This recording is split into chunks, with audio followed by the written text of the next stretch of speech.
하나님이 기뻐하시는 아름다운 예배가 된 줄로 믿습니다. 자, 무조건 승리해야 되겠죠. 또 한번 재창해 볼까요? 무조건.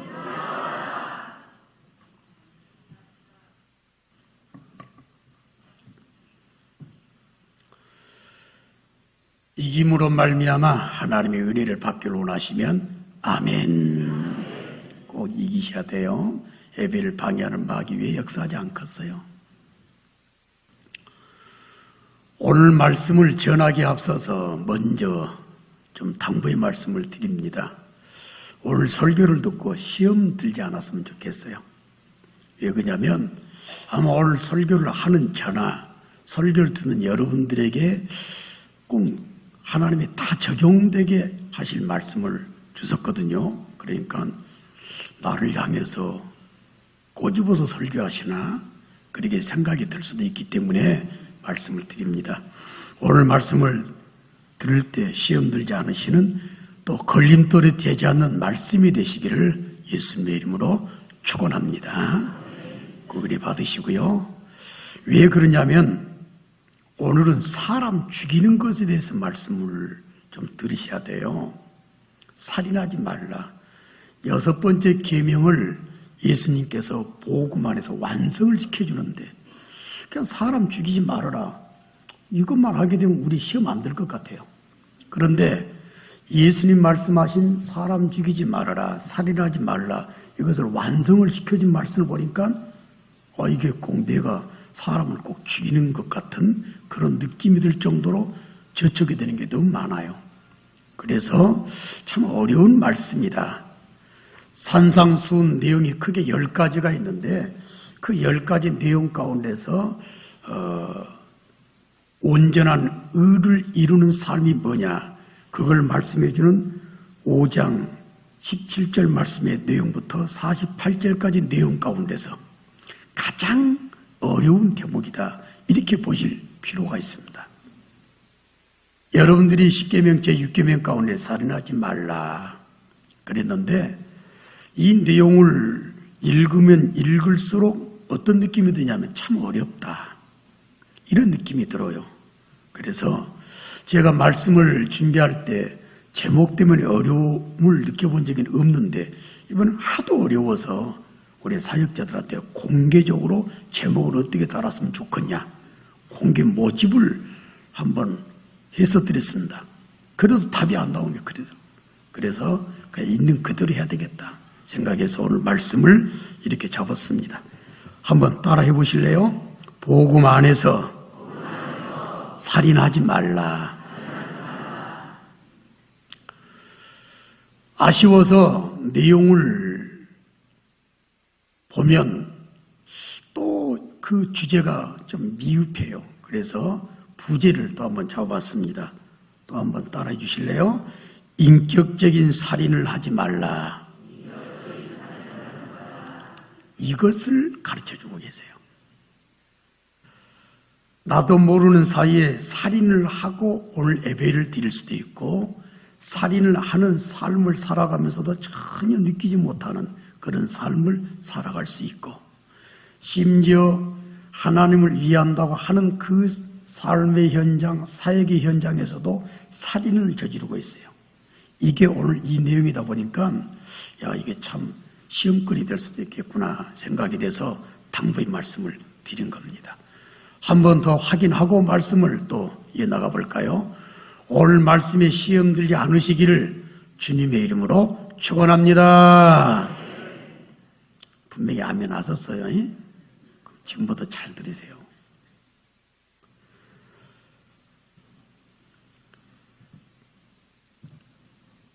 예수님께서 율법적인 살인하지 말라 이것을 복음 안에서 완성시켜준 내용을 보게 되면 실제로 모든 것이 살인과 연결됐다. 이게 무서운 거예요. 여러분들이 아무것도 아니게 생각했던 그것들이 살인하고 연결이 되어 있다는 거. 이게 두렵다는 말이에요. 실제로 21절 말씀에 옛사람에게 말한 바 살인하지 말라 그랬지 그러나 나는 그렇게 끝나지 않는다 라고 말하면서 22절에 따라해 주실래요? 나는 너희에게 이르노니, 이렇게 말씀하면서 내가 말하는 살인은 다르다 이거예요. 그리고 또 적용을 시켜주면서 23절 말씀 보니까 또 따라합시다. 그러므로, 그러고 또 얘기를 해주세요. 그러니까 오늘 마태복음 5장 21절에서부터 26절까지 전체가 다 살인과 연결된 거예요. 이러니까 이게 가볍게 생각할 말씀이 아니구나 라고 하는 겁니다. 한 번 더 확인 좀 해볼까요? 사람 죽이면 돼, 안 돼요? 잘 몰라요? 그럼 우리 변호사께서 말씀을 해주셔야 되는가 봐. 사람 죽이면 됩니까, 안 됩니까? 절대로 안 되죠. 근데 우리가 살인을 하는 그런 자리에 만약에 들어갔다면 하나님과의 관계 가운데서 받아 누려야 될 걸 어찌 받아 누릴 수 있냐 말이에요. 근데 전혀 이것에 무감각한 영적 모습을 보이기 때문에 예수님께서 율법을 완성시켜주는 복음을 통해서 살인하지 말라, 이 계명을 완성을 시켜주셨는데 뭐가 살인인가를 지금부터 한번 살펴볼 필요가 있습니다. 아무것도 아닌 줄 아는데 그게 살인이라네요. 자, 22절 한번 봐봐요. 나는 너희에게 이르노니 옛사람에게는 살인하지 말라 그렇게 끝났을지 모르나 나는 너희들한테 분명히 말한다 라고 말하면서 형제에게 뭐 하는 사람마다 뭔지를 알죠? 형제에게 화내는 사람 말하는 거예요. 두 번째, 형제를 대하여 뭐라 하는 자? 라가. 이 라가라고 하는 건 아람어인데요, 아주 뜻이 별거 아니에요. 텅 빈 머리 또는 멍텅구리 또는 어리석은 놈, 별거 아니에요. 이걸 쉽게 우리가 사용하고 있는 말로 바꿔서 말한다면 에이 뭐야? 바보야 이 뜻이요. 이게 별거 아니에요. 이거 했다고 그래서 무슨 헌법에 저촉이 돼가지고 무슨 형을 살고 그럴 필요가 없잖아요. 그런데 예수님은 분명히 말했어요. 나는 너희한테 분명히 말한다. 형제에 대해서 가벼운 욕하는 사람들, 이것도 살인이다. 그리고 또 22절 하반절 말씀 봤더니 따라합시다. 미련한 놈이라, 미련한 놈이라, 미련한 놈이라 라고 말하는 것도 마찬가지다. 이렇게 말씀을 해준 거예요. 그러니까 이게 굉장히 제가 말씀을 준비하는 가운데도 이거 참 시험 들 수 있는 사람 많겠구나 이렇게 생각이 되는 거예요. 우리는 아무렇지 않게 화를 내요. 응? 아무렇지 않게 바보 같은 사람이라고 책망하기도 해요. 아무렇지 않게 미련한 놈이라고 비하를 해요. 이걸 하나님께서 우리한테 심어주신 뜻이 있는데 그건 인격적인 살인이라는 말이에요. 이게 진짜 무서운 것 같아요. 차라리 총으로, 칼로, 흉기로 사람을 죽이는 것 그 이상으로. 제가 어제 들은 말인데요, 저희 교회 사람이 아니고 외부의 사람에 관계된 일인데 A라고 하는 사람한테 B라고 하는 사람이 뭔 말을 들었는가 봐. 작년에. 근데 B라고 하는 사람이 그러더래요. 그 말 한마디가 내게 지금 한이 됐다 그래도 한이 돼. 너무 1년 동안 힘들었던가 봐요. 어제 그 말을 또 들으면서 이게 진짜 살인이구나. 여러분들이 아무렇지 않게 분노를 표출하고 여러분들이 아무렇지 않게 형제에 대해서 가벼운 욕이라도 했다고 한다면 실제로 어떤 사람의 인격을 피하를 했어요. 사람들이 실제로 비하를 많이 해. 네 같은 것이 무슨, 네가 배우기를 했어, 가진 것이 많기를 했어, 네가 신앙생활 오래 하기를 했어.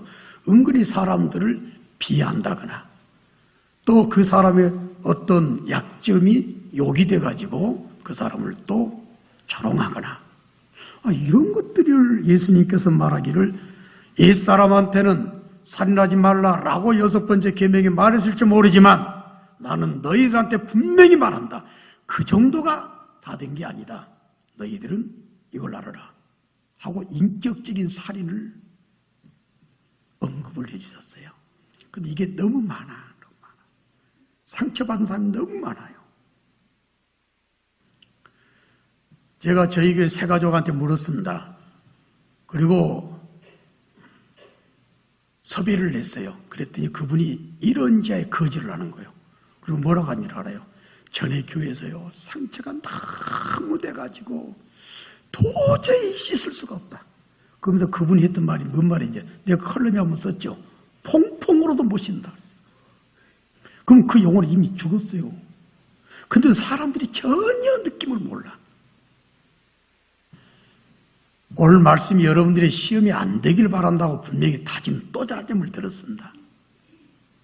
인격적인 살인이 얼마나 무서운 건지 오래 가는지를 아셔야 돼요. 언행 함부로 하지 마세요.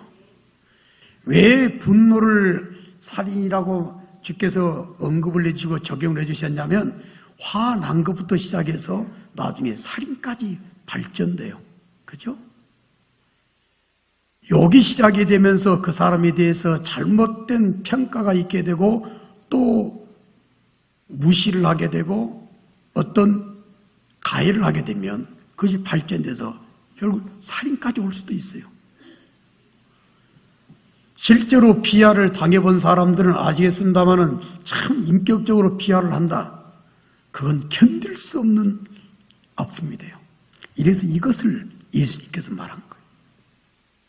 자, 첫 번째, 인격적인 살인. 아마 많이 있을 거예요. 그러니까 내가 조심하라 그 말입니다. 김신 목사가 만약에 이런 말 했다고 그러면 여러분들 가만 안 있을 거예요.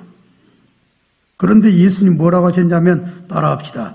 지옥불에 들어가게 되리라. 좀 더 힘있게 볼까요? 지옥불에 들어가게 되리라. 아니 세상에 미련한 놈이라고 말을 했다고 그래서 또 욕을 했다고 그래서 또는 분노를 했다고 그래서 심판을 받게 되고 잡혀가게 되고 지옥불에 들어간다. 이게 여러분 수용이 되십니까? 그러나 복음 안에서는 이렇게 강조를 하시면서 완성을 해주셨어요. 이래서 예수를 만나신 분들은 언행이 달라져요. 언행이 달라져. 어떤 형태가 됐든지 살인자 되지 말고 영혼들을 살리고 사람을 세우는, 그래서 함께 하나님의 나라를 만들어가는 좋은 역할 감당 잘하시는 저와 여러분들이 다 되시기를 예수님의 이름으로 축원합니다. 한 번 더 축원합니다. 그게 진짜 복 아닐까요? 그게 진짜 복이다.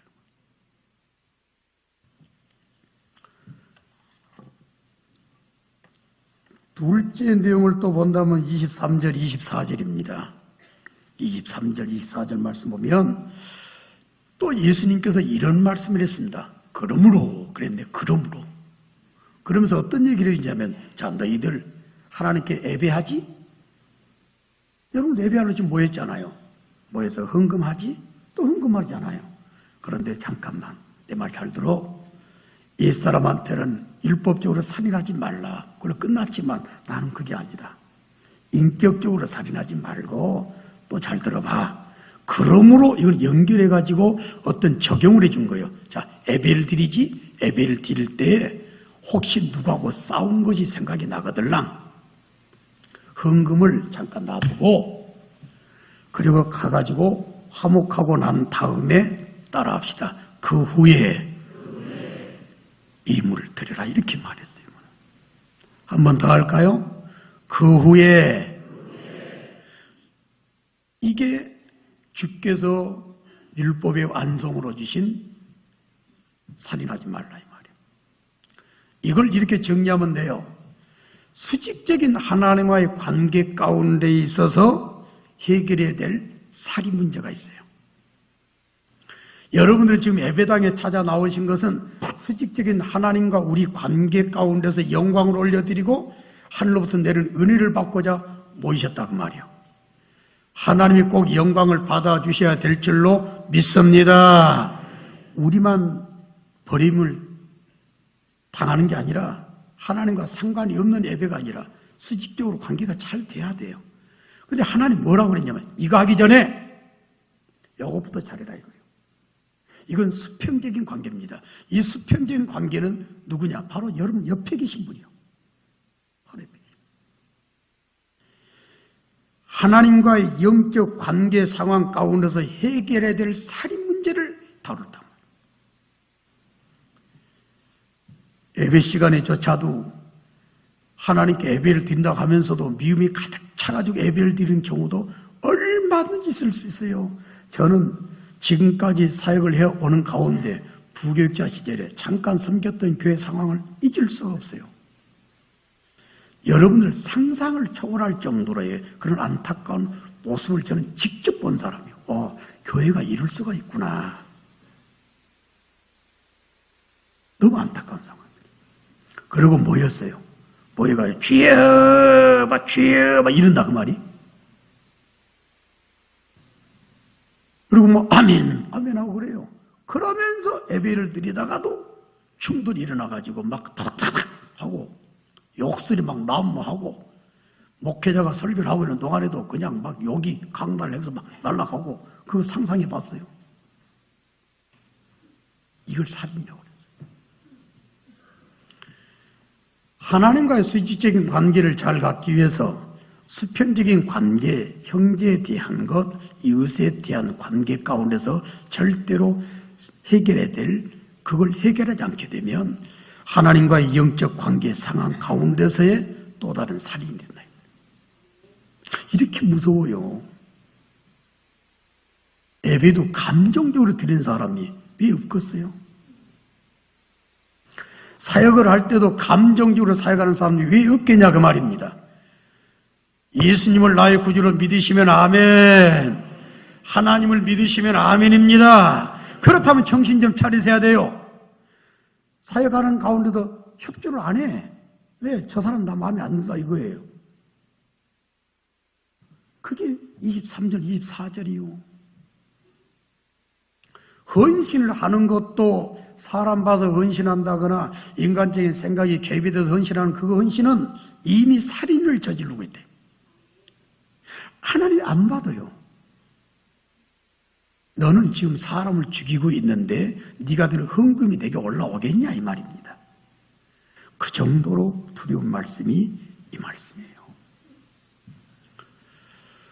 오늘 이 말씀이 여러분들에게 들려진다면 적용이 잘 되셔서 더 좋은 아름다운 관계들이 만들어지고 공동체가 만들어져서 하나님이 받으심과 동시에 하나님부터 내려오는 아름다운 은혜의 수혜자들이 다 되셔야 될 줄로 믿습니다. 23절, 24절 한번 읽어볼까요? 시작. 그러므로 예물을 제단에 드리려다가 거기서 내 형제에게 원망들을 만한 일이 있는 것이 생각나거든 예물을 제단 앞에 두고 먼저 가서 형제와 화목하고 그 후에 와서 예물을 드리라. 아멘. 다시 한번 아멘. 이 시간 우리 그 받아줬으면 좋겠어요. 사역 받아주시고. 제가 지금까지 사역을 한 거 하나님 안 받으시면 얼마나 나 억울하겠어요. 저는 그렇게 되기를 싫다 그 말입니다. 여러분도 그걸 거부할 수 있는 아름다운 지혜, 능력이 있어야 돼요. 자, 또 하나의 살인 볼까요? 어떤 사람이 재판에 걸렸어요. 그 소송 문제가 걸려가지고 꼼짝없이 당하게 됐어요.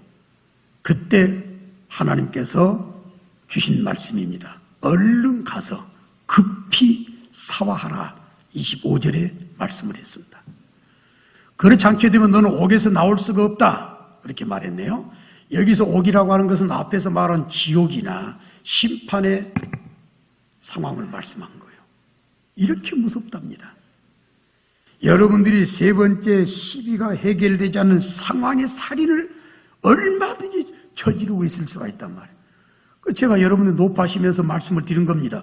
살아가다 보게 되면 시비가 있을 수가 있잖아요. 서로 생각이 안 맞으니까. 그러나 이게 해가 지도록 가지고 있어서는 안 될 영적 아주 나쁜 상황이다라고 하는 걸 잊어서는 안 돼요. 진짜 예수를 믿는 사람은 이걸 해결할 수 있는 능력이 있는 사람들이다라고 말할 수가 있다 이 말이에요. 우리 이것을 결코 잊어서는 안 돼요.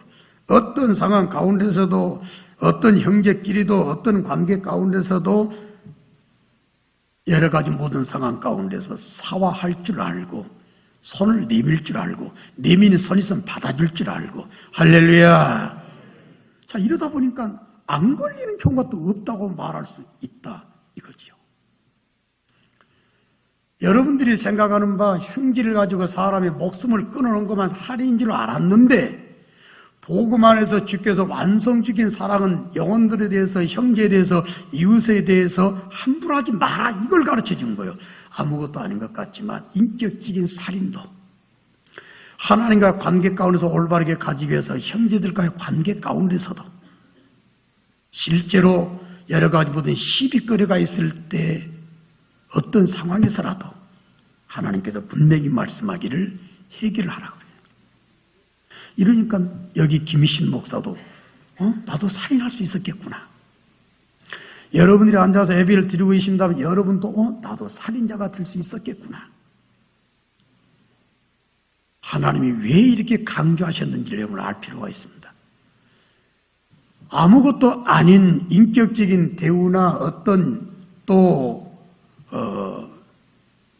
욕설이나 또는 비하나 이런 것들을 왜 강조하셨을까? 그 이유가 분명합니다.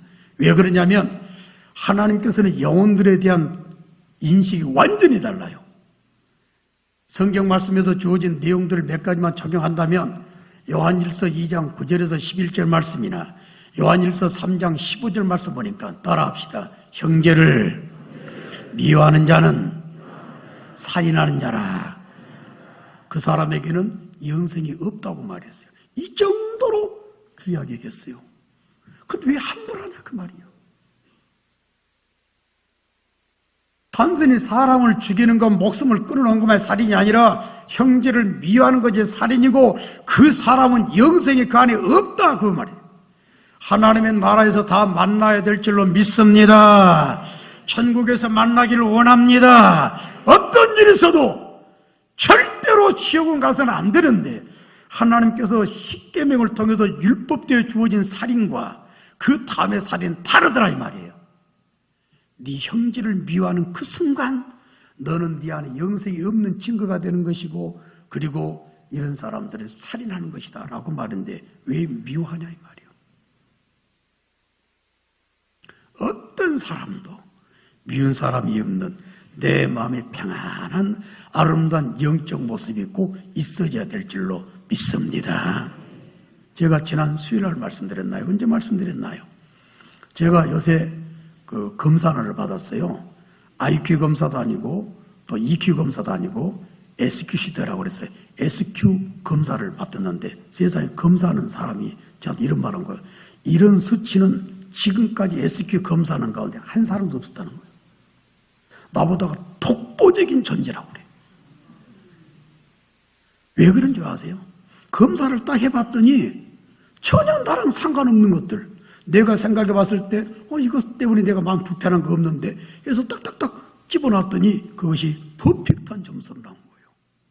여러분들 복음이 뭔 줄 아세요? 감정 없는 사람이 어디 있대요? 욕할 줄 모르는 사람이 어디 있대요? 싸울 줄 모르는 사람이 어디 있대요? 화를 안 내는 사람이 어디가 있대요?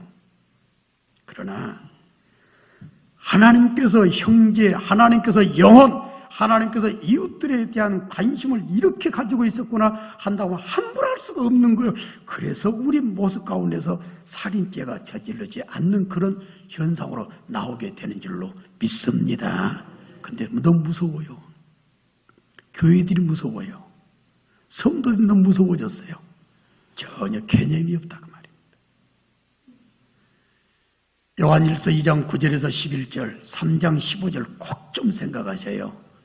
이래서 예수님께서 이런 말씀을 주셨구나. 또 하나, 로마서 14장 15절 말씀 보니까 이런 말씀을 주셨어요. 형제들 함부로하지 말아라. 사람 함부로하지 말아라. 왜 그런 줄 아느냐?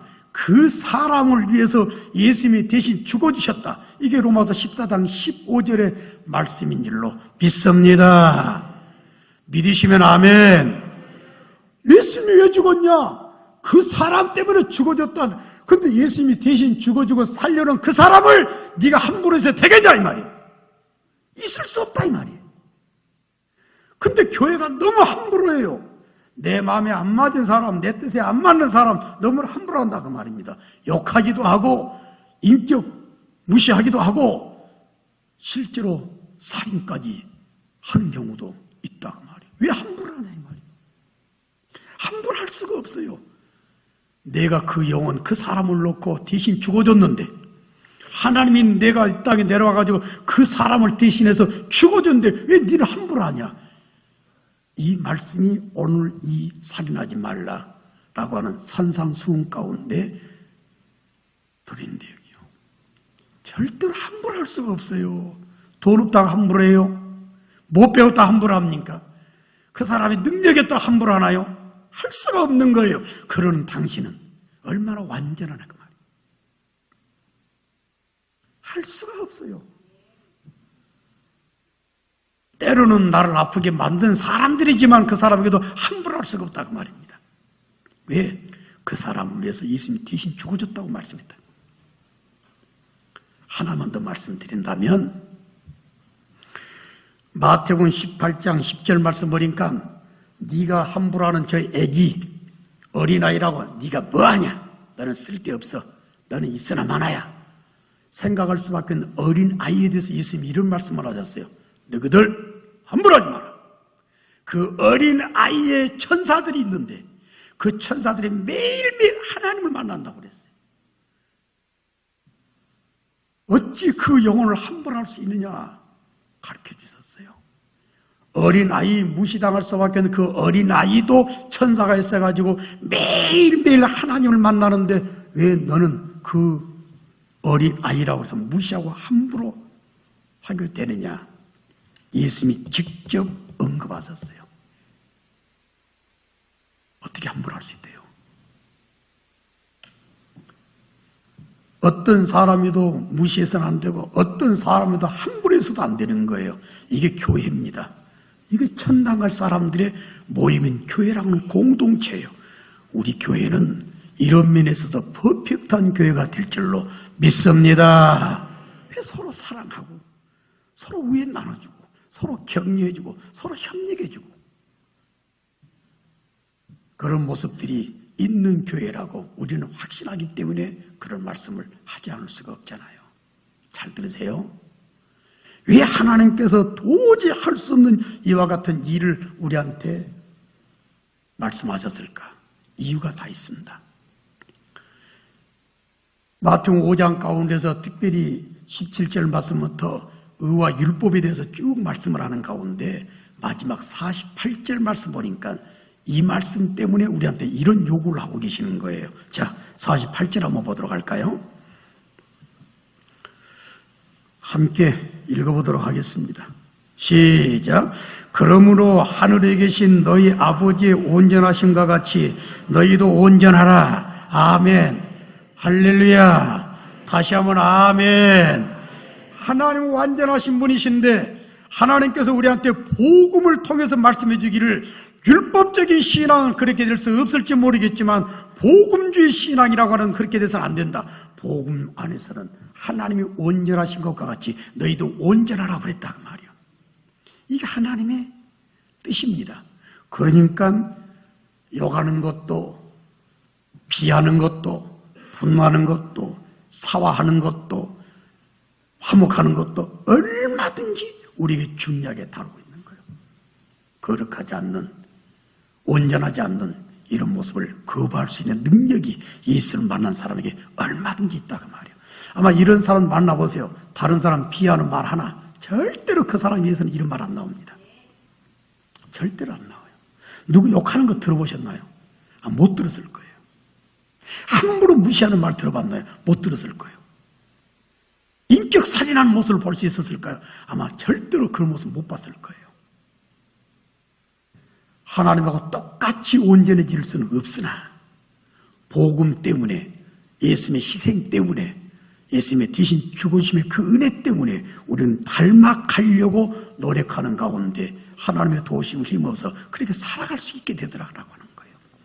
이런 모습이 우리 북일의 가정 여러분들의 모습이 다 되시기를 예수님의 이름으로 축복합니다. 그러면 최고의 하나님의 자녀들로서의 허점이 없는 승리의 삶을 살아간과 동시에 그런 사람 하나님께서 복 안 주시겠어요? 예수 잘 믿으시고 복 많이 받으시는 북일 가정 여러분들과 우리 북일교회 공동체가 되기를 주의 이름으로 축원합니다. 얼마나 멋있어요. 자, 말씀을 마무리합니다. 오늘 설교가 조금 그렇죠.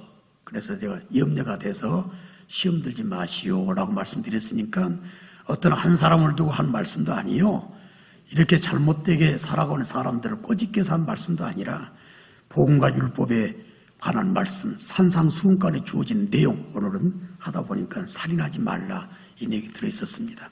우리가 진짜 영적으로 사람을 살릴지언정 살인하는 그런 역할을 감당하지 않는 능력자들이 다 되셔서 하나님이 원하시는 이 시대에 성도로서의 사명 감당 잘해 나가시고 그 결과 아름다운 공동체가 세워지게 되는 역사가 나타나서 하나님이 기뻐하시는 북일교회가 꼭 되셔야 될 줄로 믿습니다.